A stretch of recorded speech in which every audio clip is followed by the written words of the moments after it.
Bismillahirrahmanirrahim. Assalamualaikum warahmatullahi wabarakatuh. Yang terhormat Bapak Ibu Sivitas Akademika Fakultas Hukum Universitas Kacana Cianjur, Bapak Ibu dosen, mahasiswa, staf yang dimuliakan insyaallah.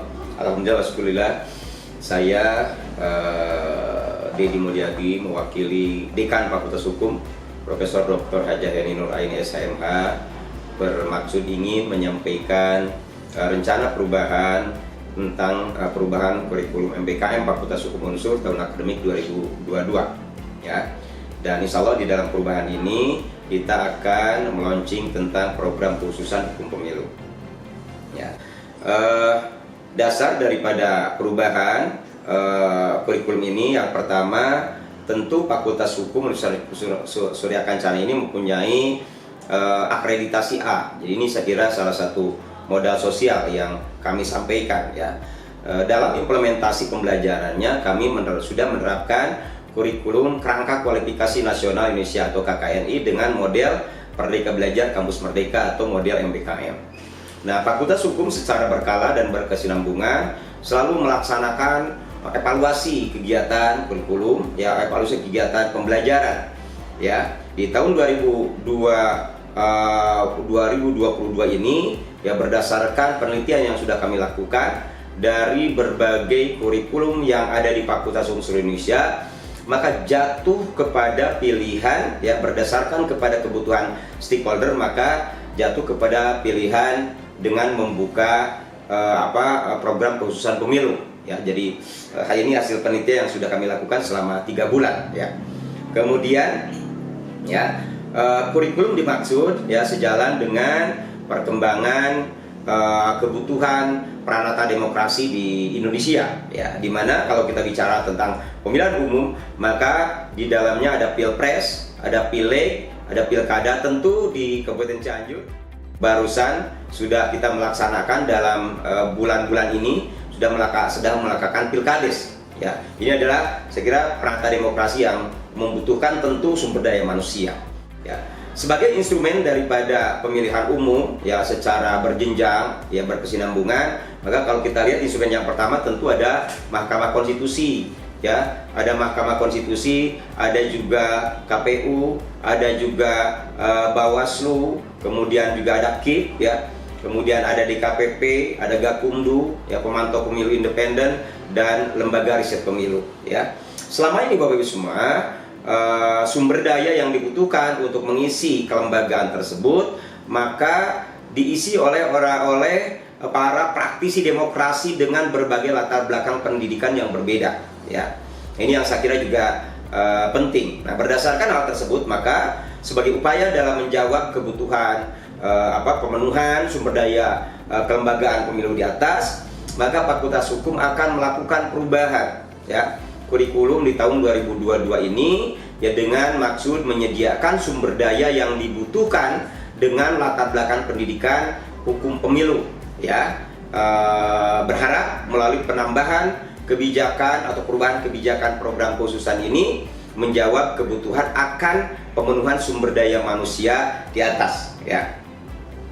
Kemudian Bapak Ibu semua, dasar hukum daripada perubahan ini tentu adalah Permendikbud nomor 20 tahun 2020 tentang Nasional Pendidikan Tinggi ya. Salah satu kebijakan di dalam Permendikbud itu adalah adanya kebijakan kampus MBKM ya, dengan memberikan kesempatan kepada mahasiswa untuk belajar 3 semester di luar kampus ya. Kemudian Bapak Ibu semua, bagaimana tahapan pelaksanaan perubahan kurikulum ini? Maka yang pertama tentu kami sudah melakukan berbagai kajian di internal ya, dari mulai riset tentang kurikulum di berbagai fakultas hukum yang ada di Indonesia ya. Kemudian juga kita melakukan persiapan kaitannya dengan mencoba membuat berbagai mata kuliah baru ya, dengan berbagai kebutuhannya ya, dan sampai kepada bagaimana kemudian tahapan perubahan kurikulum ya, mulai penyebaran kuesioner kepada stakeholder yang tentu di dalam kuesioner ini kita berharap para stakeholder memberikan masukan kaitannya dengan postur lulusan ya yang dibutuhkan oleh para stakeholder, yang insya Allah nanti kita akan berikan kuesioner ini kepada para stakeholder ya. Di antara stakeholder yang kemudian akan menjadi objek kuesioner, tentu yang pertama ya Mahkamah Konstitusi ya. Kita berharap Mahkamah Konstitusi nanti akan kita libatkan ya. Kemudian tentu ada KPU nasional, KPU kabupaten, KPU provinsi ya, kota ya, Bawaslu dan seterusnya. Itu adalah para stakeholder yang kemudian juga akan kita libatkan untuk memberikan tentang kebutuhan dari sumber daya manusia atau postur lulusan yang dibutuhkan oleh lembaga-lembaga tersebut ya. Kemudian Bapak Ibu semua, dari penyebaran kuesioner, tahapan nanti kemudian juga akan dilakukan sarjana kurikulum, maka tentu kita masuk ke dalam tahapan perencanaan mata kuliah. Nah, mata kuliah yang sudah kita siapkan, yang pertama tentu ada politik hukum pemilu, ini 3 SKS ya. Dan mata kuliah ini akan dilaksanakan di semester 7 ya. Kemudian yang kedua, sistem pemilu di Indonesia ya, baik itu pilpres, pileg, pilkada, pilkades ya, itu kemudian akan menjadi pola pembelajaran. Kemudian juga mata kuliah tentang hukum administrasi pemilu ya, ini pun juga penting ya, karena hukum administrasi pemilu Gakumdu berbeda dengan Bawaslu ya. Bawaslu dengan KPU juga berbeda ya, dengan juga di KPP dan seterusnya. Nah, ini saya kira juga menjadi nanti mata kuliah tersendiri yang nanti akan diajarkan di semester 7. Kemudian juga perbandingan sistem pemilu ya, tentu kita ingin melakukan perbandingan sistem pemilu, tidak saja kita berbicara tentang pemilu Indonesia, bagaimana sistem pemilu bisa di Filipina ya, kemudian di Malaysia, kemudian di Singapura. Nah, ini yang saya kira juga penting untuk menjadi mata kuliah. Kemudian juga ada mata kuliah hukum pidana pemilu ya. Ini saya kira juga 2 SKS nanti kita akan laksanakan di semester 7.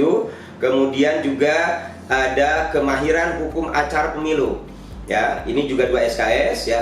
Kenapa ada kemahiran? Karena ada hukum acara pemilu Bapak Ibu semua, yaitu kita laksanakan di semester 5 ya. Jadi ada kemahiran, ada hukum acara, ada kemahiran ya. Dan tentu ada juga hukum pengawasan pemilu yang selama ini dilaksanakan oleh misalnya Bawaslu, kemudian lembaga-lembaga pengawasan independen. Nah, ini yang kemudian juga akan dijadikan sebagai model pembelajaran. Dan yang terakhir adalah mata kuliah cybercrime election ya. Cybercrime election ini adalah mata kuliah yang 2 SKS ya, yang baru saya kira yang nanti akan didapatkan di semester 7. Jadi kurang lebih Bapak Ibu semua ada 20 SKS, kemudian dengan 10 mata kuliah. Tentu ada beberapa mata kuliah di semester 5, 3, 4, 5 yang juga berkaitan dengan program khususan pemilu. Ya. Selanjutnya Bapak Ibu semua, bagaimana model pembelajaran program penjurusan hukum pemilu ini ya. Maka dosen ya yang akan mengajar di dalam penjurusan pemilu itu dosen dengan latar belakang pelaksanaan pemilu. Nah, di Fakultas Hukum Unsur kita punya modal sosial yang cukup ya. Misalnya ada dosen yang yang pernah menjadi ketua KPU ya, kemudian pernah menjadi anggota Bawaslu, pernah juga ada anggota KPU dan Bawaslu ya, bahkan ada pengacara pemilu juga di kita gitu ya. Jadi saya kira ini adalah dosen yang kemudian akan kita pasang untuk mengajar di program khususan pemilu. Kemudian juga bagaimana modelnya, maka kita lakukan dengan tim teaching ya. Tim teaching itu adalah model pembelajaran yang bergu antara profesional dengan akademisi. Nanti kita change, misalnya dalam sebuah kesempatan dalam 1 semester, maka ketua KPU akan kita berikan kesempatan untuk mengajar misalnya 2 kali atau 3 kali ya, kaitannya misalnya dengan hukum administrasi pemilu misalnya gitu ya. Tentu yang lainnya nanti akan diisi oleh dosen yang punya pengalaman pemilu gitu. Jadi ini yang proses penggalannya dengan model tim teaching. Kemudian magang yang akan dilaksanakan di semester 8 ya, karena pembelajaran di semester 7 maka magangnya di semester 8 ya, sambil kemudian nanti magangnya di mana? Di stakeholder ya penyelenggara pemilu. Bisa jadi di KPU, di Bawaslu, di DKPP gitu ya, sambil dia kemudian mencari judul atau riset untuk kemudian penelitian di semester akhir. Nah, ini yang kemudian juga proses magangnya.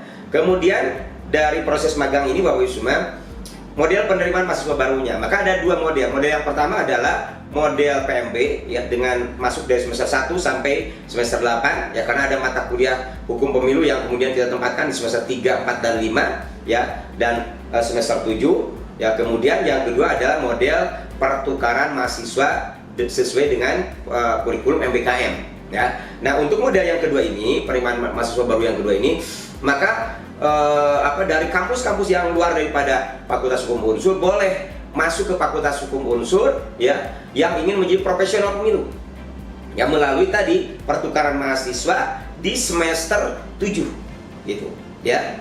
Nah, ini ya, dengan kemudian mengambil 20 SKS ya, dengan 10 mata kuliah. Nah, ini adalah model MBKM yang kedua gitu ya. Dari apa yang tadi disampaikan, tentu kami berharap program khususan hukum pemilu ini merupakan jawaban atas pertanyaan atau kebutuhan para stakeholder akan peningkatan kualitas sumber daya infrastruktur pemilu ya. Dan program khususan hukum pemilu menjadi dasar reformasi penyelenggaraan kualitas pemilu di Indonesia. Saya kira ini adalah cita-cita yang kami ingin sampaikan ya. Dari Fakultas Hukum Unsur ini nanti akan lahir para teknokrat pemilu yang siap ya mengisi pos-pos di infrastruktur pemilu, baik itu di KPU, Bawaslu ya, dan lembaga-lembaga yang lain yang membutuhkan disiplin ilmu tentang kepemiluan. Nah, Bapak Ibu semua, saya kira itu saja yang perlu disampaikan ya. Tentu kami berharap perubahan kurikulum ini mendapatkan masukan dari banyak pihak, dari para stakeholder tentu ya, agar kami di dalam melakukan perubahan ini dapat menyesuaikan dengan ekspektasi dan pengharapan dari Bapak Ibu semua. Saya kira itu saja yang perlu disampaikan. Mohon maaf atas kekurangannya. Billahi bismillah. Wassalamualaikum warahmatullahi wabarakatuh.